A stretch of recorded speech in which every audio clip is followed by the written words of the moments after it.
The research design that we came up was based on the resource proposition, which states that every piece of pottery was made in a specific locale by potters living in residential association with the clay and temper type that they used.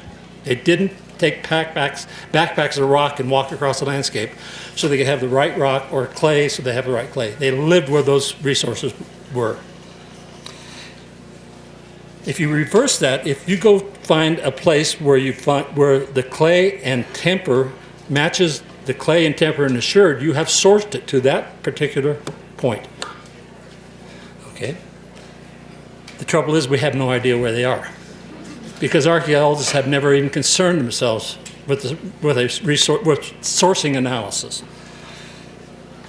So our idea, or our expectation was, when we started the project, was that sites within a production community would exhibit from their middens, the orange pottery, would exhibit clay and temper that matched their production area. And therefore, if we could identify the production communities, we could find the clay sources. And then we could source the pottery. Though the fieldwork strategy is to locate those clay sources first, locate the sites that are adjacent to them, collect the sites, refire the sherds, and refire the clay sources, and if they match, we would have a production locale. 4 years later, we found out that refired clay color was minimal, and that every site we collected had the same mix of refired clay color in their orange pottery. Even those that had no way that they could have made that pottery because they didn't have the access to the clay or even the temper, but they still had that same range of orange sherds. Our interpretation, supported by a project where we did the analysis of the Jensen site in Blanding, Utah, which is a Pueblo I site with kilns, so we know they were producing pottery there, is that every site in P1 site had equal access to orange pottery, and we don't know where anything was made, okay, because everybody got some of it. And that probably was a form of production exchange, so that people always got pottery and other things moving between all these sites, which is exchange and interaction.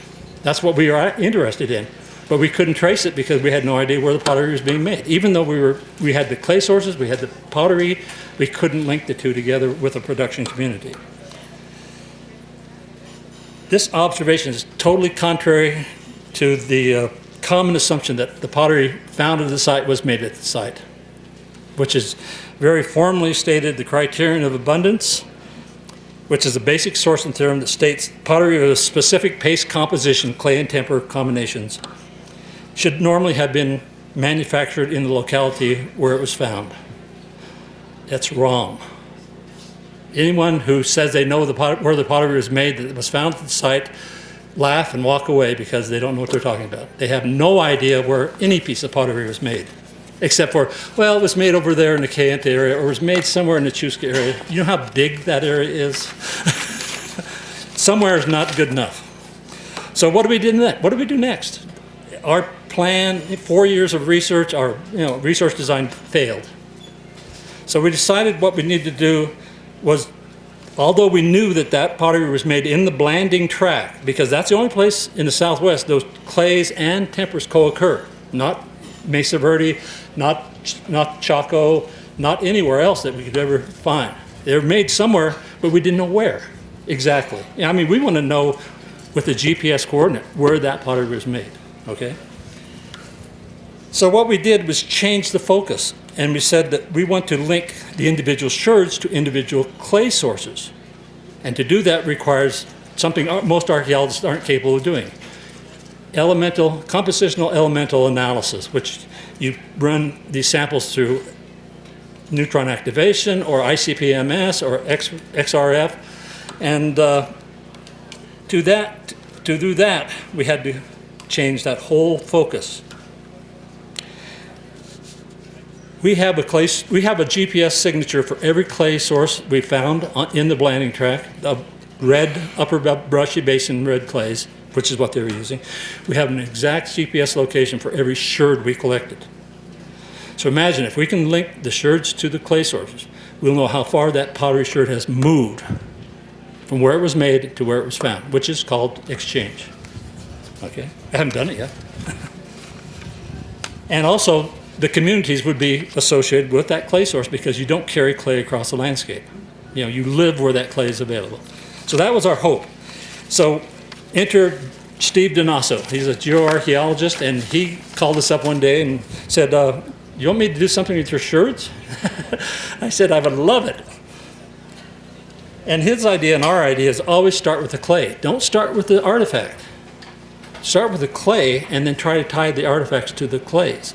If you just look at all the sherds and run through neutron activation analysis, they're all sitting in the air, just like we were. We don't know where it's made. No one knows where it's made. There's no way to tie those ellipses to the ground, you know, tether them to the actual landscape. His modeling requirements required us to go out and sample a whole lot more of the clay sources where we sampled where we thought people were living with the clay. We found every clay source we could find between the Montezuma Creek in Utah and Cottonwood Wash, from the Blue Mountains to San Juan River. That is the track. That's where the temper is available, and the clay is available anywhere from Comb Ridge to east of Denver, from Grand Junction to south of Kayenta. So, you know, the clay is available, but the temper is not available in those areas. After clay characterization, his next step is to create a geophysical archaeometric model that translates the elemental signatures of every clay source into back into GPS locations. In other words, we have all these clay sources and they're all variable. He puts those back into GPS coordinates, and we can say, okay, this sherd has to come from there. That's the only place that those clays match that sherd. Okay, is that simple enough? Good, because that's all I understand about it. It's called surface trend analysis for elemental clay source variability. That model should allow us to link sherds to their actual sources and the production communities, and then we can start talking about exchange, because this orange pottery shows up all the way in Las Vegas, all across Chaco, all over to Durango, Colorado, and we know it was moved, but we don't know exactly where, from somewhere in that blanding area. And once you can get the origin and you find where it ended up, you can measure exchange and you can talk about interaction. How did it get there? Did they walk? No, pots don't walk, right?